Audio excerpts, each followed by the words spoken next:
We have before us, brothers and sisters and young people, a wonderful study over the course of this weekend, probably suggested in part, as our chairman has said, by the title. People say, well, haven't you got that the wrong way around? Shouldn't it be Saul of Gibea? No. Saul will come into our story, of course, quite largely actually. By the time we get to Saturday, God willing, Saul will be the centrepiece of this study, but it's not about Saul. It's about why God chose Saul to be the first king of Israel and why he chose him from Gibea of Benjamin.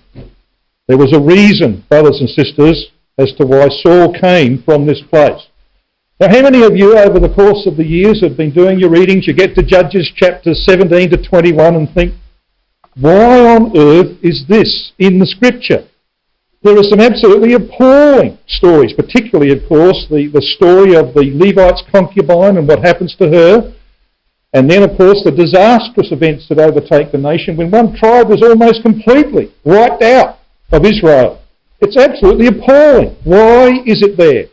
Well, the purpose of this study is to explain why we have this record here at the end of the book of Judges. Why is it put at the end, for example? Why not put it where it rightfully belongs, between verses 9 and 10 of chapter 2? That's where it belongs chronologically. Why does God put it at the end in two appendices to the book? Well, some of you probably have received the document which sets out the structure of the book of Judges. Judges chapter 1 verse 1 to 3 verse 6 is about the failure of the tribes of Israel to consolidate their inheritance.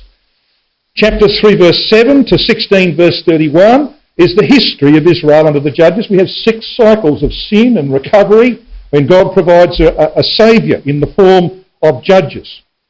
Chapter 17 verse 1 to 21-25 are the two appendices to the book. They're just attached on the end. Well, most books have got an appendix, haven't they, at the end? So has the book of Judges. And so there's a reason for this. Chapters 17 and 18 are about the corruption of doctrine. And we're going to see that what happens here is that God's covenant is broken. And because God's covenant is broken, they do nothing about that, brothers and sisters. The following story is there to show the consequences of Israel not doing anything about the breaking of God's covenant by Micah setting up his gods. And of course the men of Dan then establishing themselves in the north of the land with his apostate priest. More of that a little later on. So these two appendices, corruption of doctrine and corruption of practice, are there because they are fundamental to what follows in the history of the nation of Israel. And I mean that. They are fundamental.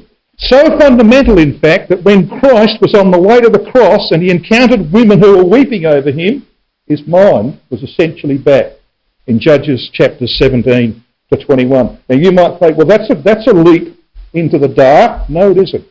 I will demonstrate that to you, God willing, over the course of the next few days. We will see that Christ's mind was back here in Judges 17 to 21.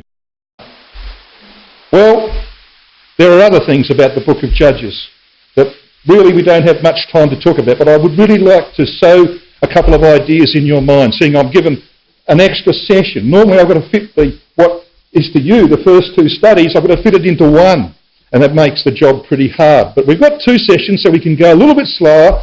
We can add 1 or 2 things that we normally wouldn't put in. The book of Judges is an inspirational book, brothers and sisters, in relation to the work of our Lord Jesus Christ.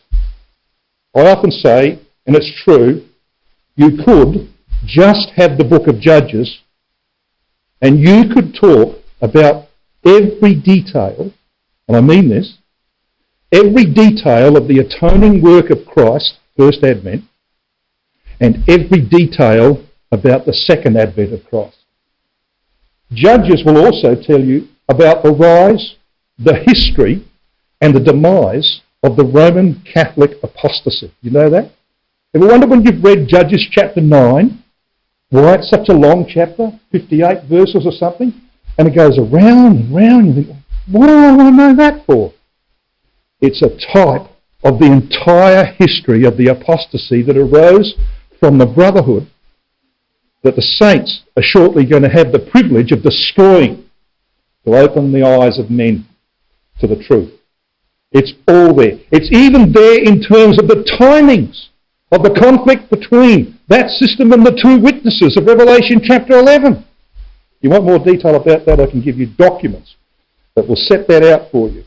You can have a look at that. It is unbelievable what's in the book of Judges in terms of the work of our Lord Jesus Christ. But there's a very basic rule of thumb. I want you to come to Judges chapter 3 and the last verse of that chapter.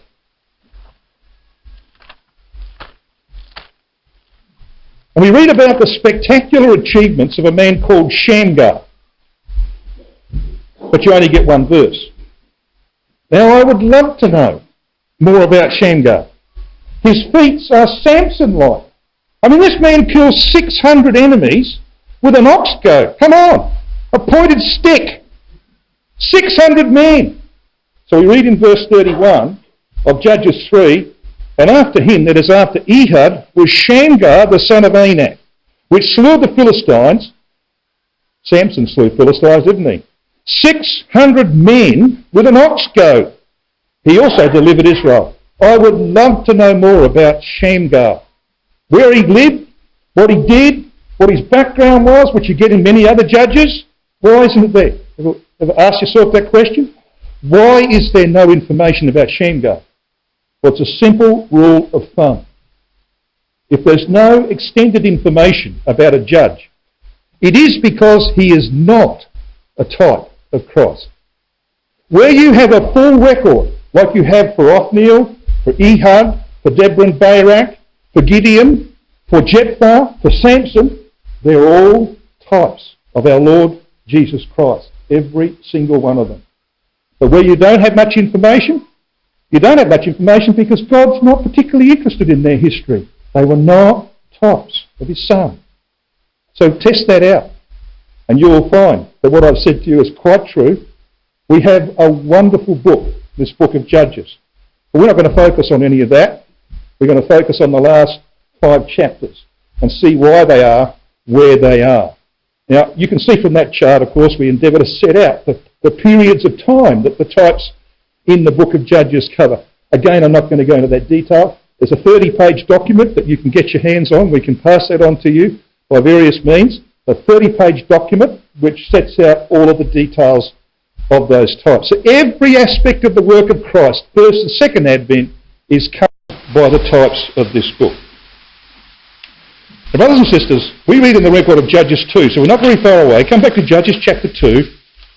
We read this in verse 6. Judges 2:6 says, And when Joshua had let the people go, the children of Israel went every man unto his inheritance to possess the land. And the people, we are told in verse 7, served Yahweh all the days of Joshua, and all the days of the elders that outlived Joshua, who had seen all the great works of Yahweh that he did for Israel. Then the record of verse 8 tells us that Joshua dies. Verse 9 and 10 tells us about his burial. Verse 9 says, and they buried him in the border of his inheritance in Timnath-Heres, etc. And then verse 10 says, and also all that generation were gathered unto their fathers, and there arose another generation after them, which knew not Yahweh, nor yet the works which he had done for Israel. We have, just as we have today, in that time, the challenge of generational change. Joshua dies. He's outlived by a number of elders.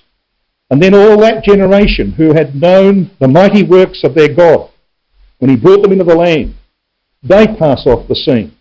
And there arises another generation who doesn't know anything about that history. They've not experienced it. They might have been told about it, but they don't know too much about it by experience. And it's in that generation, of course, that the wheels fall off. In fact, brothers and sisters, they fall off a little before that generation is left alone. We have the time of the miracles in the wilderness, and then we have the era of the 2 appendices. The 2 appendices that are at the end of the book of Judges actually come between verses 9 and 10 of Judges chapter 2. So if you're reading this book from a chronological perspective, when you got to the end of verse 9 of chapter 2, you need to go to chapter 17. and read to the end of chapter 21, because that's what actually happens between verses 9 and 10 of Judges 2. It's in that period when the last remnants of the elders of Israel were still there, and those who outlived Joshua. Now, how do we prove that? Well, it's pretty simple to prove. Let's come to Judges chapter 18 and verse 30. We can nail this down absolutely, and I think many of you are quite aware of this anyway, but let's nail it down that this is where the history occurs between verses 9 and 10 of chapter 2. Judges 18 verse 30 tells us about the priest that was taken by the 600 men of Dan up to the city of Laish. They captured it, of course, and they made it their own city. They called it the city of Dan, and they established Micah's apostasy, set up his idol and his apostate priest in the north, in Dan. So who was he? Well, verse 30 of Judges 18 tells us this. And the children of Dan set up the graven image, and Jonathan, the son of Gershom, the son of Manasseh, he and his sons were priests to the tribe of Dan until the day of the captivity, not of the land, it should read, to the day of the captivity of the ark. Of course, the ark was taken into captivity in the times, you remember, of Samuel. So Jonathan, the son of Gershom, the son of Manasseh. I find this extremely curious because the name Manasseh is an interpolation. It should be Moses. Gershom was the son of Moses. And you see, the Jews, and particularly those who copied out the text, were so embarrassed by the fact that the grandson of Moses had become the first apostate priest in the setting up of idolatry in the land of Israel, that they changed it. They changed it to Manasseh. So why did they choose Manasseh of all names? Well, Manasseh means causing to forget. In other words, they chose a name that was designed to cause Israel and everybody else who read this record to forget the fact that it was the very grandson of Moses who headed up the false priesthood of the Danites in the north.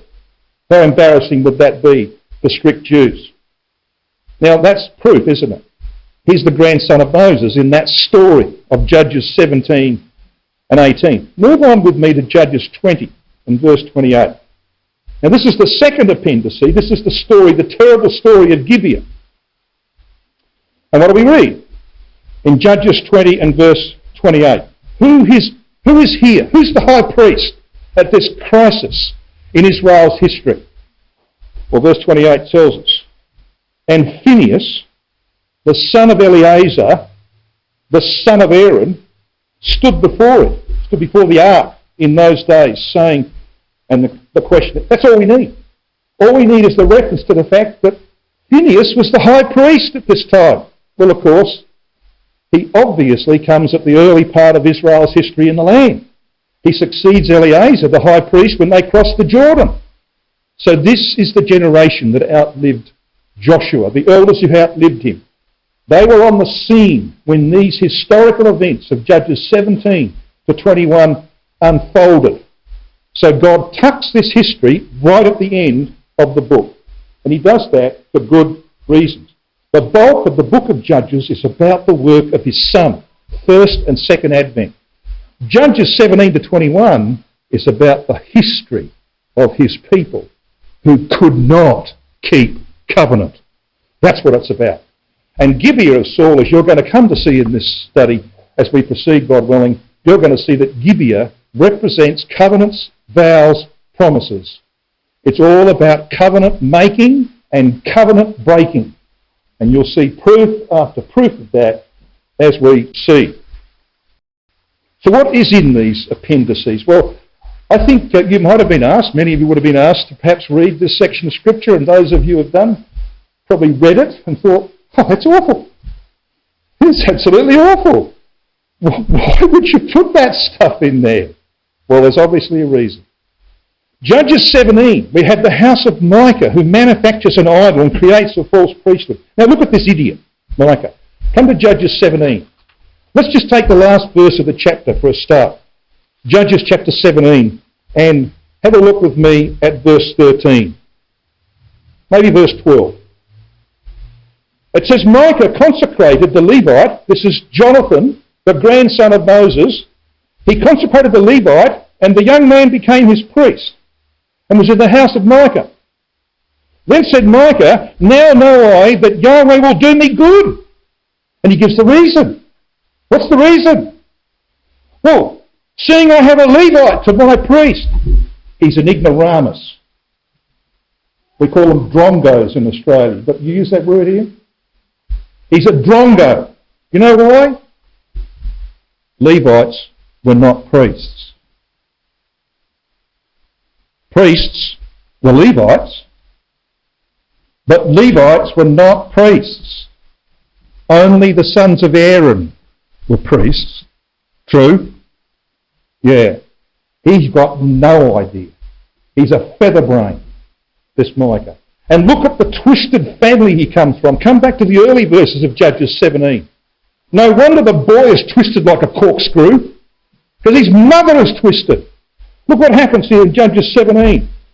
You've got this man at Mount Ephraim, whose name was Micah in verse 1. And he said unto his mother, you know, Mum, several years back, you asked me whether or not I'd stolen your 1,100 pieces of silver, and I said no, I hadn't, and you believed me? You were stupid. Because I did. I stole them. And she said, oh, aren't you a lovely boy? Blessed of Yahweh, my son. I know what I would have done with him. I wouldn't have been blessing him, that's for sure. See, when you twist children's minds by that kind of stupidity, don't argue when you get an outcome. Because that's the kind of outcome you get. He becomes the first creator of false idols in Israel. This man is responsible for the first great apostasy in Israel.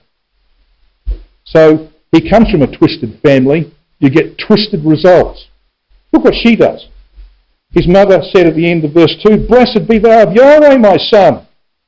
And when he had restored the 1,100 pieces, by the way, 11 is the biblical number for failure, and there's a lot of failure here, his mother said, I had wholly dedicated the silver unto Yahweh. So the whole 1,100 pieces will be dedicated to Yahweh. What does she do? She pockets 900 pieces of silver and puts it in her bank account and takes 200 to give it to her son to make an idol. Twisted. Got the idea of this? That's where this apostasy begins. Brothers and sisters, there's a very simple lesson in all of that. The greatest killer of Christadelphians today was the greatest killer of Christadelphians in the time of Judges. You know what it was? Ignorance. Biblical ignorance. That's why it says that every man did right in his own eyes. There was ignorance, real ignorance about what God requires. It's destroying people today as well. So that's one lesson we can learn already from Judges chapter 17 to 21. So that's the content of this chapter. We could say a lot more about that. We haven't got time to do that. Let's move on. Judges 18, a long chapter. We see the displaced Danites who couldn't take the inheritance that was given to them, seeking a place to dwell in the far north of the land. Where, of course, we're told, if you have a look at Judges chapter 18 and verse 7, this is what it says. Then the 5 men, the emissaries of the tribe of Dan, departed, and they came to a place called Laish. And they saw the people that were therein, how they dwelt careless, unto the manner of the Zidonians, quiet and secure. And there was no magistrate in the land that might put them to shame in anything. And they were far from the Sidonians and had business with no man. What a wonderful place if you want to be a libertine. You want to do what you please. There's no magistrate. There's no arranging brethren to tell you, no, that can't do that. There's nobody saying, no, that's not scriptural. No policeman. Wow, this is terrific. Let's start an ecclesia here. Yeah, that's what they did.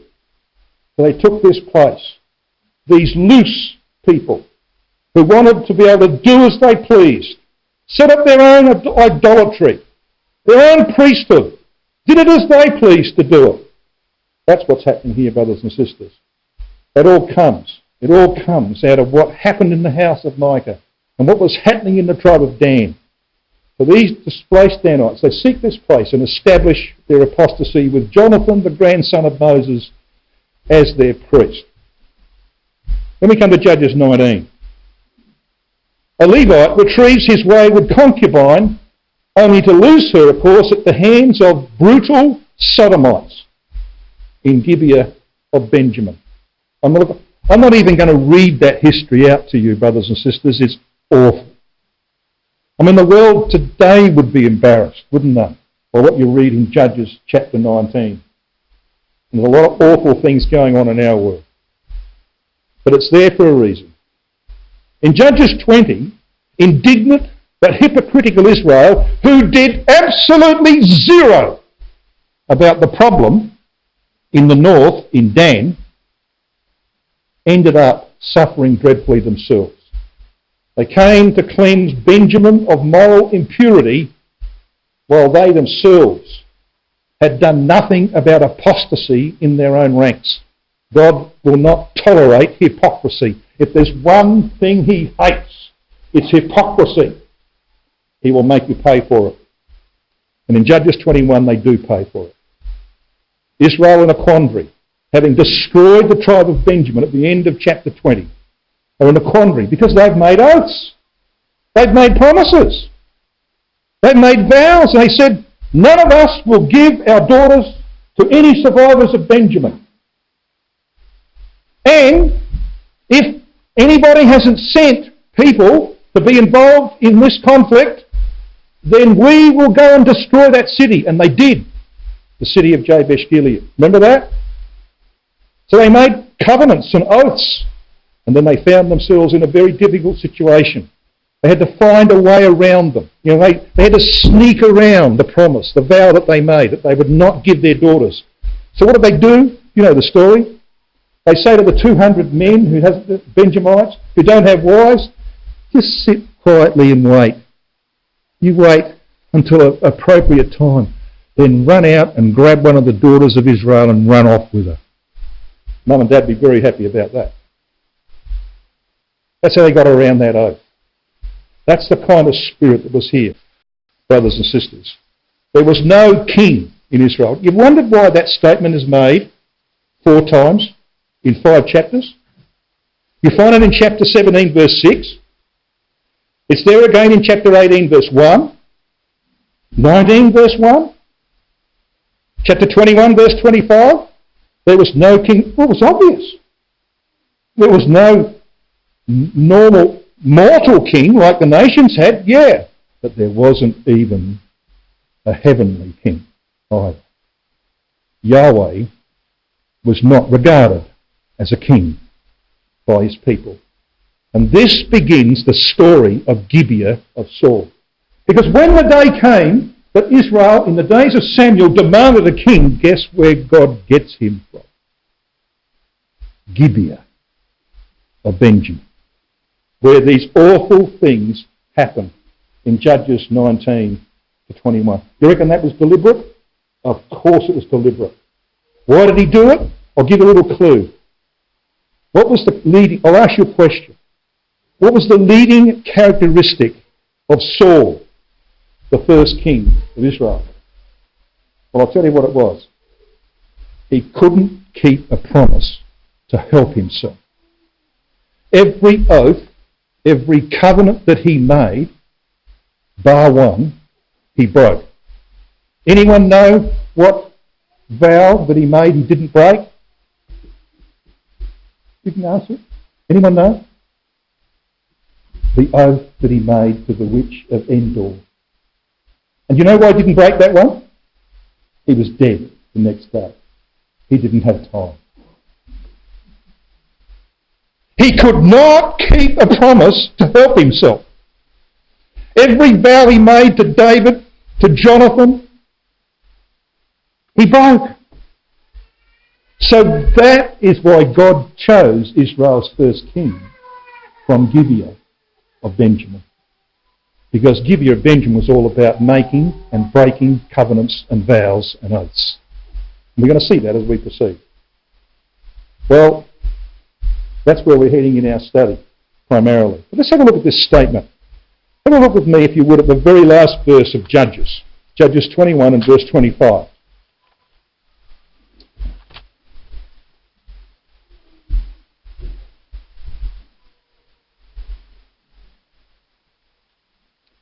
And there we read, in those days there was no king in Israel. We've sort of seen part of the reason for that. We'll see more. Every man did that which was right in his own eyes. Now you're all aware, of course, that where you see italicised words in the King James Version, it is because there is no equivalent in the Hebrew. The translators have put those words in. So you can quite justly wipe out the italicised words. So take this phrase, every man did that which was right in his own eyes, drop out the italicised words, and what have you got? Every man did right in his own eyes. You see, the word right there means straight. They did what they thought was straight in their own. This is talking not about a generation who just do what they please. Well, we live in a world like that. Just do it. You know, whatever you want to do it. That's not what this is saying, brothers and sisters. This is saying that here you have a people who do the wrong thing, and they know it's the wrong thing, but they justify it. They find a way of justifying their behaviour. Now, we wouldn't be living in a world like that, would we? This world can justify almost anything. And it's an unfortunate but sad fact, very sad fact, that we're seeing this creeping in to our own community. When men set their own standards, invariably God is left out. Humanism puts man before God. Humanism can justify anything. That was the spirit of the times of Judges. It's the spirit of the age in which we live. Let me just read out to you a brother's lament in 2011. He wrote, "We are currently in the golden age of sin. Right is wrong, and wrong is right.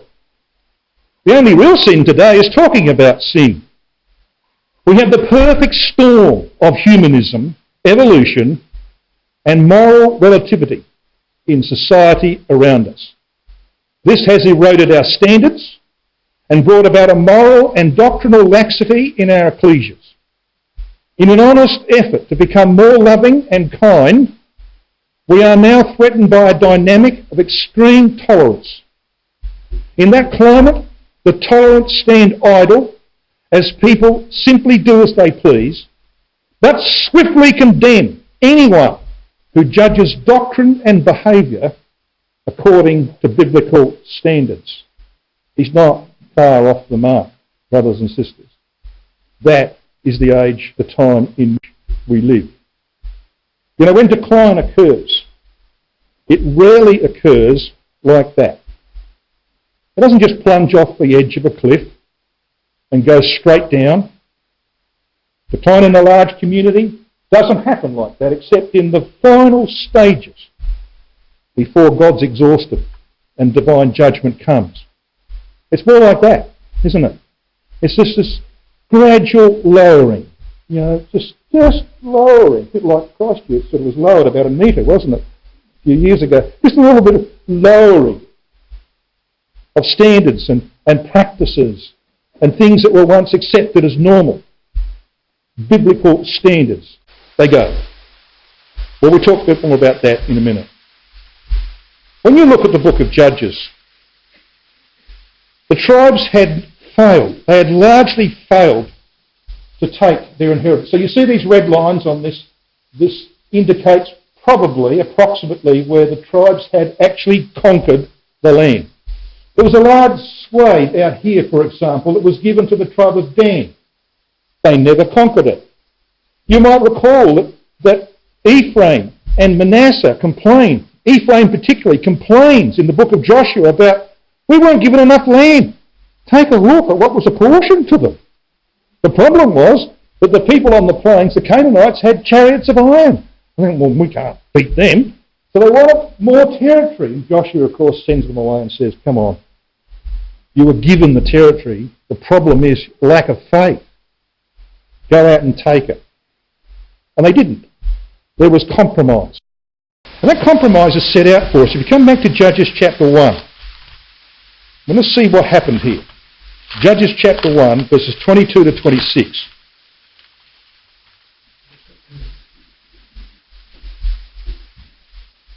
Now this is a terrible chapter because it sets out there's failure, and as you read on it gets worse and worse and worse. And the leading tribes are responsible for this because they're not giving an example to be followed by the lesser tribes. And here's one of them, the house of Joseph, verse 22 of Judges chapter 1. And the house of Joseph, they also went up against Bethel, the house of God. And Yahweh was with them. And the house of Joseph sent to describe Bethel. That is, they wanted to check it over first. Verse 24. And the spies saw a man come forth out of the city, and they said unto him, Show us, we pray thee, the entrance into the city, and we will show thee mercy. Now there's your first trouble. There's your first problem. That was totally forbidden. We're going to see that in a minute. Verse 25. And when he showed them the entrance of the city, they smote the city with the edge of the sword. But they let go the man and all his family. And the man went into the land of the Hittites and built a city, and called the name thereof Luz. So he comes from Luz, which was named Bethel, caused by Jacob. So he goes away, he builds another city and calls it Luz, in the land of the Hittites. I wonder how much trouble he caused Israel thereafter, and his descendants. Probably a lot, because he shouldn't have been there. He shouldn't have been alive. Now, of course, the humanists will say, but, well, he played his part. He played his part, but he was asked, how do we get to the city? And he said, well, you do this, you do that. Well, then you can't kill this man, can't you? Let's have a look at Deuteronomy chapter 20.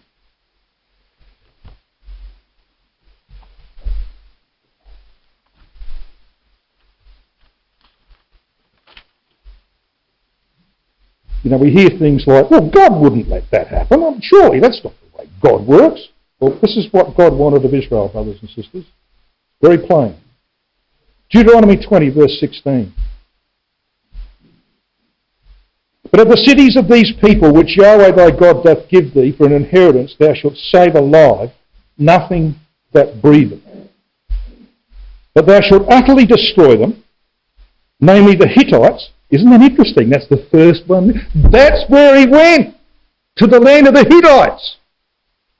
The Hittites, and it goes on to describe the Amorites, the Canaanites, the Perizzites, the Hivites, the Jebusites, as Yahweh thy God has commanded thee, that they teach you not to do after all of their abominations. So there was an inflexible rule for Israel. When you come into this land, when you come to take a city, you will kill every person therein. Now that goes down like a lead balloon in the modern world. But that was what God required. He had forewarned Israel that they would need to be patient. And we're going to take the city in one day. It's a bit like you and I dealing with human nature, brothers and sisters. You don't beat it in a day, do you? You do not beat human nature in a day. It's a lifetime process. It took them a long time to conquer all these cities. They just had to persist until they destroyed it. And of course the whole purpose of the truth is ultimately to do what Christ did. Put flesh out of existence. Yeah. To crucify it with its affections and lusts. That's the principle behind this. It takes time. You've got to be patient. You've got to work at that. And the house of Joseph traded the divine imperative, the clear law, for the path of convenience. The house of God, Bethel, is not established by compromise. Jeroboam the first was to discover that, brothers and sisters, when he put his golden calf in Bethel. The house of God is not established by compromise. The Canaanites prospered to the future detriment of Israel. And Judges 2:3 tells us about that. It says this, And ye shall make no league with the inhabitants of this land. Ye shall throw down their altars, but ye have not obeyed my voice. Why have you done this, says God? Wherefore I also said, I will not drive them out from before you, but they shall be as thorns in your sides, and their gods shall be a snare unto you. It's exactly what happened. In Joshua 23 verse 13, there's a similar statement made with a slight variation here and there. It says this, Joshua warned Israel, know for a certainty that Yahweh your God will no more drive out any of these nations from before you, but they shall be snares and traps unto you, and scourges in your sides, and thorns in your eyes. What? Thorns in your eyes? Until you perish from off this good land, which Yahweh your God has given you. So there was the challenge of association, because they did not do what God required. They left the Canaanites. So what was God going to do about this? He was angry. He sent an angel in Judges chapter 2 to Bochum, which means weeping. And he rebuked his people for not obeying him. So then, because they would not remove the Canaanites, that problem has to be dealt with. What do you do then? Well, that's what Judges 3, verses 1 and 2 are all about. So come with me to Judges chapter 3.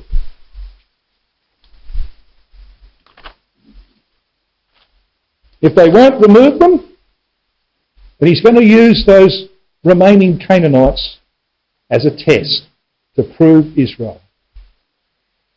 So Judges chapter 3 and verse 1, we read this.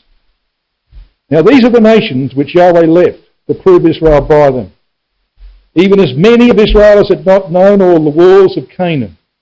What's that telling you? Well, this was very important for those who had not experienced warfare in taking their inheritance. You know, it's often said, isn't it, that those who had to really fight and struggle in the war years, the Second World War years and the 1950s when life was difficult, it's often said that they came through that experience mature and developed. We, the generation of the latter portion of the 20th century and the early part of the 21st century, have lived basically at ease, really, in many ways, at ease, in prosperity. We haven't experienced the difficulties both in the ecclesia and in the world that our parents and grandparents did. I think probably the result was better in their case. And so God is going to prove Israel, and he's going to leave these Canaanites there so that people will come to understand that they need to fight. They need to go to warfare. That's our position exactly. Every individual must be tested in the warfare of faith. And look, I'll say this now, brothers and sisters, as I travel around, the one thing I'm finding is that a lot of our people are being seriously tested right now. I know, you know, that Christ is not far away. You know what I say to these people? What do you say to them when they're crying on your shoulder? What do you say to them? Well, I say to them that that's the way. That's the way that God is testing them. So whether or not they're going to remain firm under great challenges. And the end result will be good, providing they persist, providing they hold to the things that they know to be right. That, brothers and sisters, is what's happening to many of our people right now. And I tell them this, the last thing I say to them is this, brothers and sisters, why shouldn't we be tested? We, the prosperous generation, who have had it so easy for decades, living in this world that's got everything that opens and shuts, peaceful. Nobody challenges us, do they? We're not persecuted. Why should we get into the kingdom in an armchair? Why shouldn't we be tested? We are being tested. Very subtly, very often, but we are being tested. And the test for this generation, back in Judges, comes from being associated, like it does in many of our cases, by the necessity and life circumstances in which we find ourselves with different types of people. Neighbours, work colleagues, unbelieving relatives, acquaintances, etc. A minority may be hostile, but the vast majority will be desirous of peace and friendship. So I want you to look with me at the following verses in Judges 3. Verses 3 and 4. Because these are the nations that God left to prove Israel. And they're listed for us in verse 3. Namely, 5 lords of the Philistines, and all the Canaanites, and the Zidonians, and the Hivites. Verse 4 says, and they were to prove Israel by them, to know whether they would hearken unto the commandments of Yahweh, which he commanded their fathers by the hand of Moses. Well, who are these people? Well, the Philistines were the only aggressive people of the 4 that are listed. Their name, of course, means to roll in the dust. They're out there. They don't care what the world thinks. They're the uncircumcised Philistines. They will live their life as they please and don't get in their way. They're aggressive people. They're ready to fight to protect their interests, and they'll deliver retribution if necessary. There are a few around like that, aren't there? There are people like that in our world. But then you've got the Canaanite. The very word means to bend the knee, to humiliate.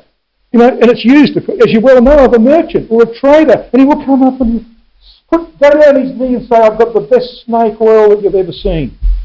All right, and try and sell you something.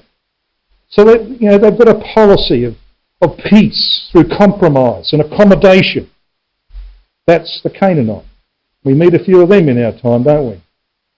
Then there's the Zidonians, which means to lie in wait to hunt. This is the permissive, free society, the immoral society, luring the unwary through immorality and base behaviour. Would anybody disagree that the world we live in is filled with those kinds of people? These are the people who run the internet sites that 70% of the internet's about. Do I need to say what it's about? 70% of the internet is run by these people. Zidonians, lying in wait to deceive. And the young are particularly vulnerable. Not that the old are outside the danger of risk either. And there's the Hivites. Hivites, of course, this was the men of Shechem.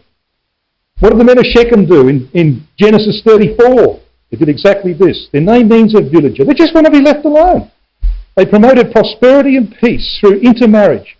Why don't we just all be one big happy family? Why do we have to argue? That's this kind of people. They do it through trade and compromise. They represent, of course, the corrupt, materialistic society that just wants to be left alone to do what they please. And Israel was going to be proved by them. And we know what happened, don't we? We know what happened. This is the anatomy of ecclesial decline. It goes from strength, like it was in the days of Joshua and some of the elders who outlived him. And these minor changes that were made after his death. You get away with too much while he was alive, but the minor changes eventually led to major change of direction of that people. And the change then occurs more easily, and decline becomes more rapid. And so it falls away the further it comes down the track. So when resolve is weakened, and when unwise and ill-conceived decisions to change direction are made, then this is what happens to a community. That's what happened in the days of Judges. And moreover, they could justify. Every man did right in his own eyes. So don't go along and challenge them, because they'll have a barrel full of answers as to why what they're doing is okay, even if it's diametrically opposed to Scripture. That's what happens. So why then do we have 6 cycles of failure and redemption? Exactly for that reason. There are 6 cycles of failure and redemption in the history of Israel for 450 odd years in the days of the Judges. And of course in Sunday school you learn that statement that sin brings suffering and seeking God brings salvation, and there it is laid out in the Judges. Sin, down through their history, they served Balaam in Judges 3. They did evil in Judges 3:12, did evil in 4:1, 6:1, 10:6, 13:1. And when they suffered through Cushan Rishathaim, Eglon, the fat man of Moab, Jabin and Sisera, the Midianites, the Ammonites and the Philistines, and they cried out to Yahweh, except for Judges 10, he answered them every time by raising up a judge to save them. And the judges of Israel, of course, were rare characters. There weren't many like this. And God selected one here and one there that he might redeem his people for a short time until the cycles of sin took over again. The word judges, shophatim, actually means rulers, from the verb to put right and then rule. Every man was doing right in his own eyes, so God says, here, let's put it right. And he raised up a judge. Now there were 13 judges. In the book of Judges, 12 were called by God, and there was one impostor. His name was Abimelech. And he, of course, is the type of the Roman Catholic system. Abimelech, his very name, Father King. That's Papa. That's the Pope. A Father King. Okay? And the entire history, as I said, of the Roman Catholic system, which arose out of the Brotherhood, is there at the end of Judges 8 and through Judges 9. Now these 12 faithful judges, called by God, of course, amongst other things, foreshadowed the 12 faithful apostles. And there was one impostor among them as well, wasn't there? Who had to be replaced. Yeah, his name was Judas Iscariot. More importantly, of course, it foreshadowed the rise of the papacy, as I said. So the story of Abimelech, who represents the man of sin. You know where he comes in the scheme of things? Chronologically, where Abimelech comes? He's number 6. He's an imposter. He's a self-appointed judge. But in the chronology, he happens to be number 6. 6, the number of man. 6, 6, 6. There is a precision here, which is really moral. So Yahweh raised them up judges, brothers and sisters. And what faithful men and women are listed there on the left-hand side of that list of judges of Israel. They didn't, of course, have rule over the whole land. As you can see, and this is obviously has to be approximate, we don't know exactly where every judge judged, but what we do know is this. They were raised up in local areas where the problems existed. And they didn't always have influence over the whole nation. So, for example, Jephthah, he dealt with the men of Ephraim, who lived over this side of Jordan, as we well know in Judges 12, but he didn't have any influence over the rest of the tribes. And so it was for most of these judges. They were effective in the area where they lived. And that's the way it is, isn't it? That's the way it is today. What effect do I have on your ecclesia? 0. True? 0. I've got some effect on my own ecclesia, to a small degree. So if you're going to do anything, brothers and sisters, it's done largely in your local area. And God raises up one here and one there when problems arise. He's looking for people like that. This is why there was so much confusion in Israel, because you had one area going all right and another area going terribly. Now, let's finish off this tonight by looking at a couple of very important things. Scripture's a wonderful thing, isn't it? If I was writing this story, it would be totally different. Totally different. Because what would interest me would be big things, you know. God wouldn't do that. This is why Bethlehem, Judah is prominent in both the stories that end the book of Judges. Now, Bethlehem, Judah means the house of bread and praise. It occurs 7 times in the 5 chapters. Judges 17 to 21. 7 times? What's 7 the number? Covenant. Yeah. Now, would you put Bethlehem, Judah in this record? Well, we know what it says in Micah chapter 5 and verse 2.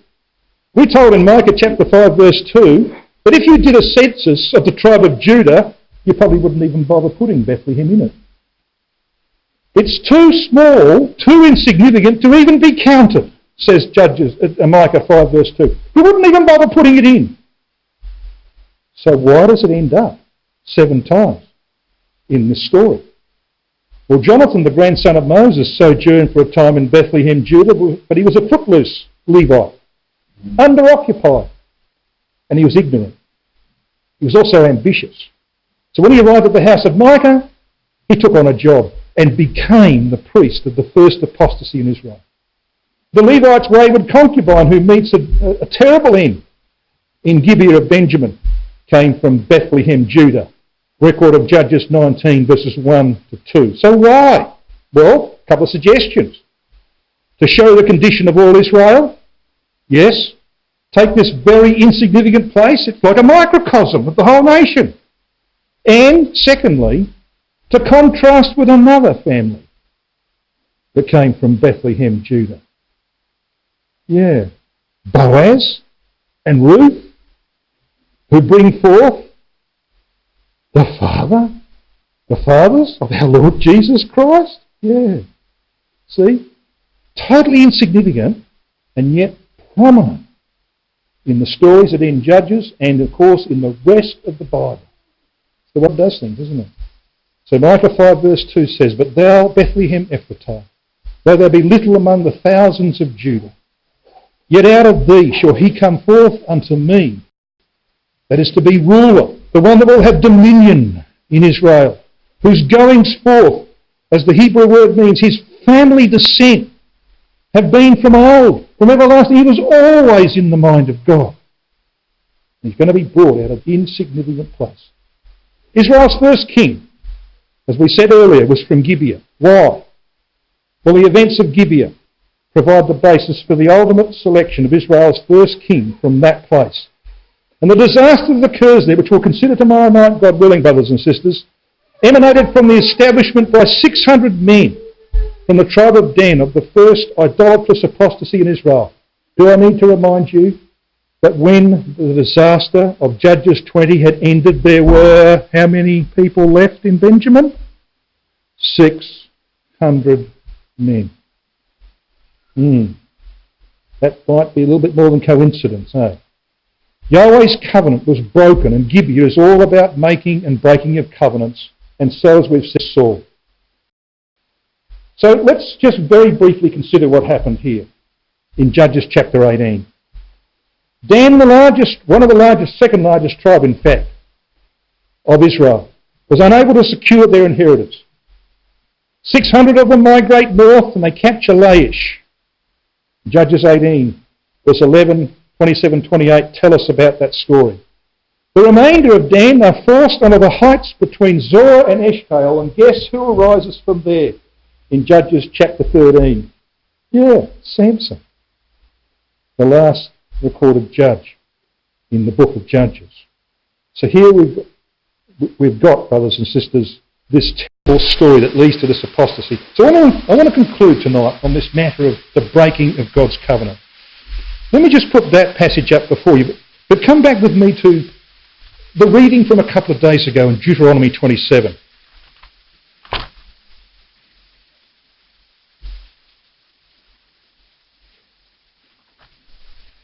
In Deuteronomy chapter 4, verse 23, God said this to Israel, as we've got on the screen. And I'd like you to be with me in Deuteronomy 27.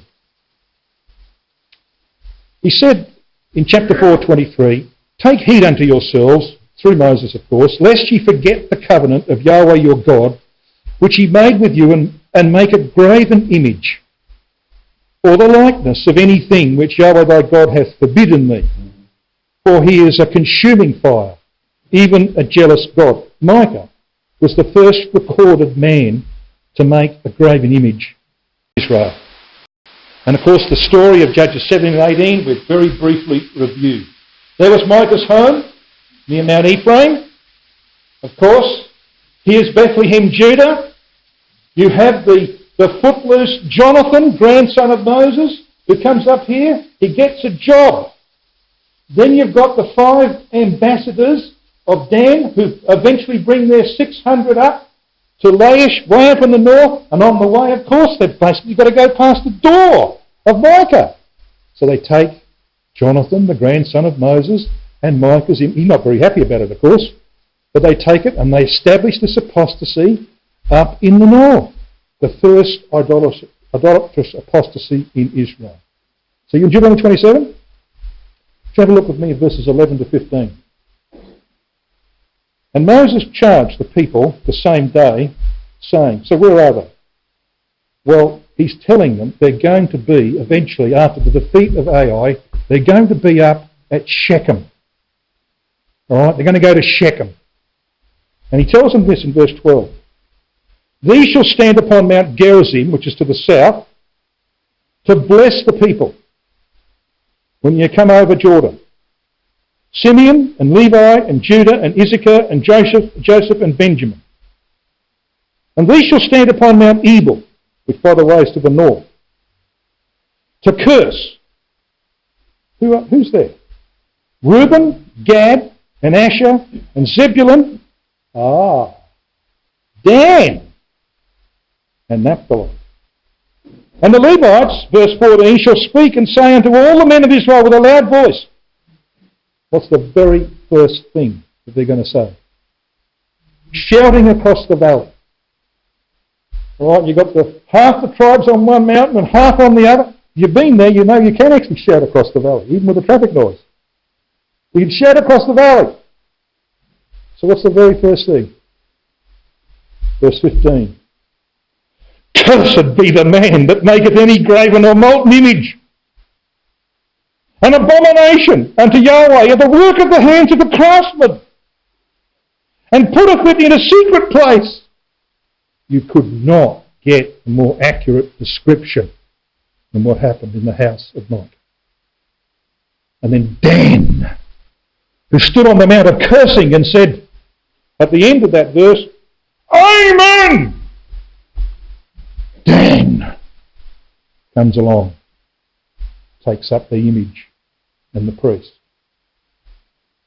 How consistent is human nature, brothers and sisters?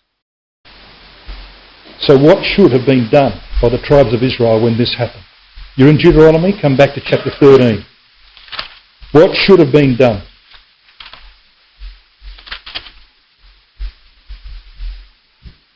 Verse 12. If thou should hear say in one of thy cities, which Yahweh thy God hath given thee to dwell there, saying, certain men, the children of Belial, are gone out from among you, and have withdrawn the inhabitants of their city, saying, let us go and serve other gods, which ye have not known. Well, the intent of the 600 men of Dan is clearly foreshadowed in verse 13, isn't it? What about verse 14? Then thou shalt inquire and make search and ask diligently, and behold, if it be truth, and the thing certain that such abomination is wrought among you. So what should have Israel have done when they heard about this apostasy in the north? Make diligent inquiry. Did they? No. Nothing was done. What about verse 15? They should surely smite the inhabitants of that city with the edge of the sword, destroying it utterly, and all that is therein, the cattle thereof, with the edge of the sword. You know what happened? They did nothing about Dan, but that's exactly what happened to Benjamin. They destroyed all the cities, every person, men, women, children, every animal. There was just 600 males of Benjamin who survived. Then verse 16. And thou shalt gather all the spoil of it in the midst of the street thereof, and shall burn with fire the city, and all the spoil thereof every whit, for Yahweh thy God, and it shall be a heap forever. That's what should have happened to Dan in the north. It didn't. And in Judges chapter 20, guess who turns up to deal with the problems of the men of Gibea? You got it in one guess. 600 men from Dan in the north. No wonder God does what he does to Israel, brothers and sisters. He hates hypocrisy. And we're going to see tomorrow night what he does in the days of Gibea.